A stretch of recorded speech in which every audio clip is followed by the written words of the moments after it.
Guys, Miller Massacre 19 here. I've been getting tired of playing newer games lately, so I figured I'd make a video about the games I played when I was younger. So here's the top 10 games from my childhood.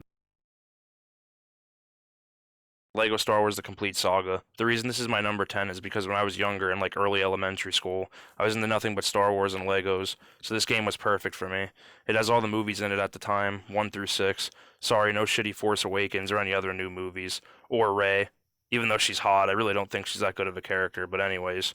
This game combined Lego Star Wars 1 and 2 together, so you basically get two games in one. So at the time, or even now, it's still worth it. Anyways, that's my number 10.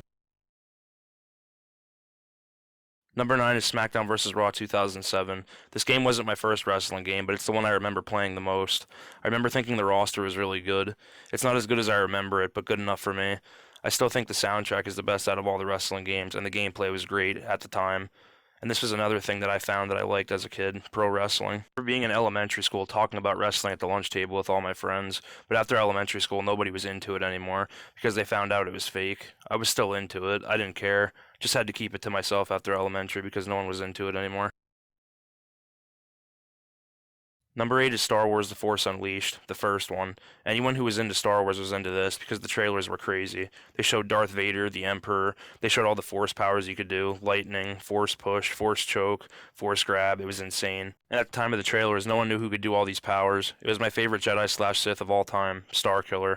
He's by far more powerful than every other Jedi/Sith. That's why they said he wasn't canon. Fuck you, Disney. Anyway, in this game, you basically do Darth Vader's bidding by killing all the Jedi he orders you to. Then during the game, you side with the Jedi you blinded earlier in the game, Rom Coda, and you try to stop Vader and the Emperor. It's a really good game. They also made Lego sets for this game, PSP cases, posters, everything. This game was special to me. I had no friends that played it, so it was just me and my friend group. Number 7 is Call of Duty Black Ops 1. I was so obsessed with this game, and I still play it to this day.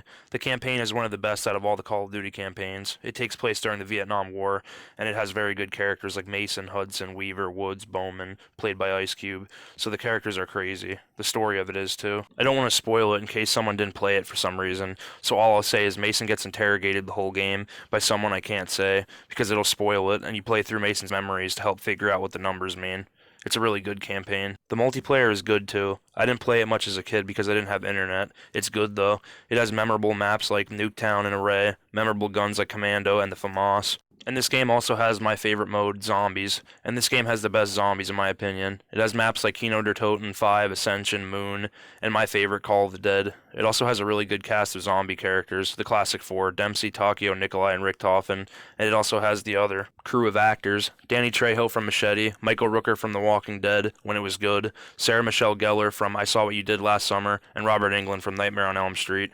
They have a really good cast of zombie characters. It's not like the Mob of the Dead crew, but it's still good. Anyways, I love BO1. Number 6 is Guitar Hero 3. I think all the Guitar Hero games are good, except Guitar Hero Live. That game was a pile of shit and it can go fuck itself. But anyway, I loved all of them. 3 was just the one I would play the most. It has a fucking crazy good soundtrack. It has songs from almost any era of rock, whether you're into 60s, 70s, 80s, 90s, or early 2000s rock. They have different types of rock. Whether you're into ZZ Top or you're into Slipknot, there's something for every fan of rock music. The bands and songs in here are crazy, and I don't know how they got the rights to them all. They have bands like The Killers, Disturbed, Heart, Killswitch Engaged. They have songs like Even Flow, Miss Murder, Stricken, Welcome to the Jungle, and many more. This game is special to me. It showed me a lot of the bands I listen to, and it's really fun to play. It makes you feel like you're playing guitar, kind of, I guess. I don't know, I don't play real guitar, but just playing Guitar Hero works fine for me. Anyways, this game was a very important game to me in my childhood. Number 5 is Grand Theft Auto 4. This game is by far my favorite GTA. The story mode is really well written and is really lengthy, and the choices you make affect the story, which they really don't do in GTA 5 too much. They also have really likable characters like Packy McCreary, Little Jacob, and they also have hateable villains like Bulgren and Dimitri. The gun combat is really good with no aim assist, and the driving is good too. It's a little bit slow because the handling takes a little bit to get used to, but it's fun in my opinion. I like the online too. The rare times I did get to play online when I was a kid, my friends in middle school would play with kids I didn't care for. I would play too, and me and my friend would get spam killed by them. So fucking fun. But now me and my cousin play it, and it's fun besides the hackers. So anyway, GTA 4 is my number 5 pick. Number 4 is Mortal Kombat 9. I remember waiting to get this game, but I got grounded, and I had to wait to get it.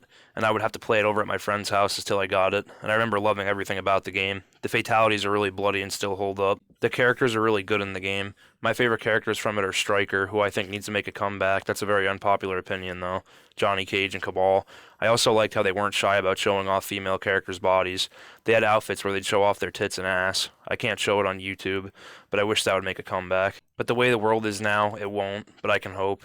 The story mode is good too, and it brings the characters to life and it shows off their personality through cutscenes. I like that because I thought it was the best MK story mode even up until now, and I don't think they can outdo it. Those are the reasons why MK9 is my number 4 pick on the list.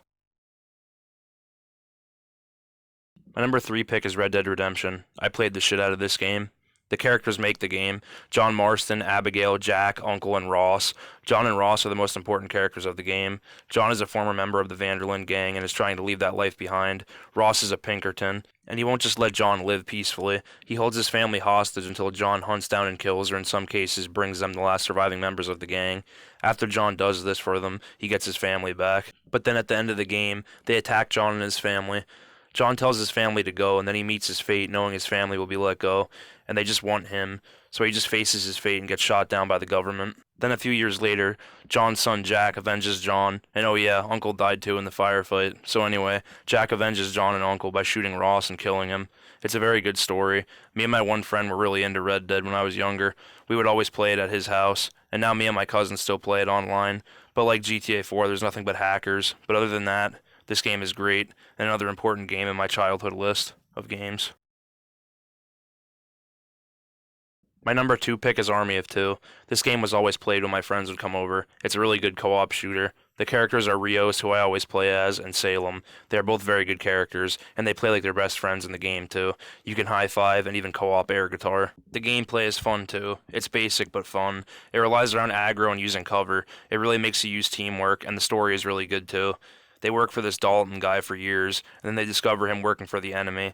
Then they have to take him and his bodyguard type guy, Philip Clyde, down. It's a basic story, but it's really fun to play, especially with friends. But good luck doing that, the servers are shut down. You're just gonna have to do what I did as a kid, play split screen. Other than servers being shut down, I love the game. That's my number 2 pick. My number 1 pick is Left 4 Dead 2. I couldn't stop playing this when I was a kid, and I still do yet to this day. It's a really addicting game. There's plenty of campaigns. There's 13, and 6 of them are Left 4 Dead 1 campaigns. That's part of the reason why I picked Left 4 Dead 2. It's basically 2 games in one, and it does it better than Left 4 Dead 1. There's melee weapons, new guns, fire bullets, explosive bullets, laser sights, new special infected. It's just head and shoulders better than Left 4 Dead 1. And Left 4 Dead 2's gore physics are crazy. They are better than any game I've seen before it and since, and this game is almost 13 years old. That's impressive. Or it shows they put no effort into games now. But anyway, this game has really good characters too. Rochelle the news reporter, Nick the gambler, Coach the coach, Ellis the hillbilly, Francis the biker, Lewis the office worker, Zoe the college kid, and Bill the Vietnam veteran. These characters are all really memorable and are likable in their own way, except for Nick. I think he's cool though. The campaigns are also very different and have very different feels to them. For example, Dark Carnival is an amusement park where at the end you start a concert and the chopper comes to get you. In Swamp Fever, it's all a swamp, and at the end you call a boat and get rescued. They all feel unique. The last thing I'm going to talk about is versus. You play through the campaign, but you either play as zombies and try to kill the survivors, or play as the survivors and try to survive against the infected, and get to the safe rooms and escape at the finale. Everything about this game is fun, even the verses, but again, there's hackers. I know because me and my cousins still play it, but other than that, it's still to this day one of my favorite games. That's why it's my number 1 game from my childhood. Thanks for watching, guys. I appreciate it. I just got tired of playing newer games, and I needed a break from them, so I figured I'd just make a video about games from my childhood to get away from the newer shit. So anyways, I hope you guys enjoyed. This has been Miller Massacre 19. Shake and bake.